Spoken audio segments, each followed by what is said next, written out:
I watched Michigan, and I felt bad for them because obviously they've been a team that's been defensive led, running game led, physicality, clear identity, who they are, who they want to be.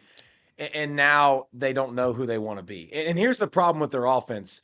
Just like with Notre Dame, like I think they should be Riley Lennox centric, using his legs.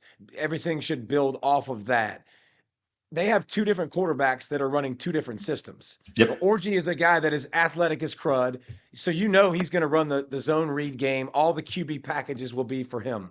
Davis Warren's the opposite. He's Yep. a sit in the pocket guy. He's a throw it. So this offense practices two different type of systems with two different type of guys, and they looked like it, man. I mean, they looked bad, and they wore their defense out. Their defense hung in for a little bit and kept them around, but the passing game, man, like it's going to have to change. It's going to have to find an identity. The hard part is, and Brent, you know this from calling plays, like when you call plays and you have to run the football more than you pass it, if you run it, if you are aggressive on first down, well, then what happens? Now I'm at 2nd and 10 and I'm behind the Yep. 8 ball, and it struggles with my offense.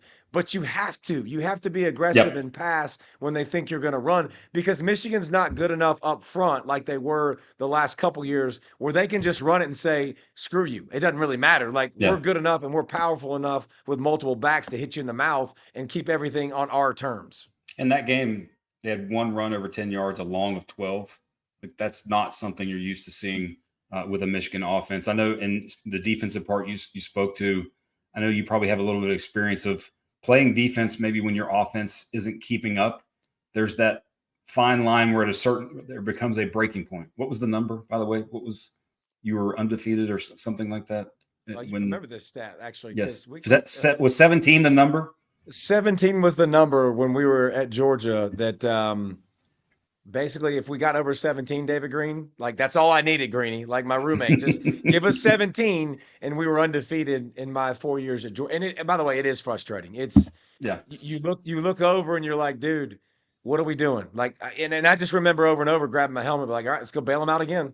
Let's go bail them out again. And by the way, Michigan's defense is good enough to do that. Yes. Like the first drive, they made Texas earn it. Now listen, Texas had 3 third downs, a touchdown call back, but like was good enough. Their defensive line is going to be good enough to punch people in the mouth. Like Graham on the inside is an animal. They're moving him around, which is good. Will Johnson's one of the better corners in the country. So I think they have good pieces, but it means nothing if the offense can't get some kind of identity. Like they've got to get something going. They got to figure out who they are.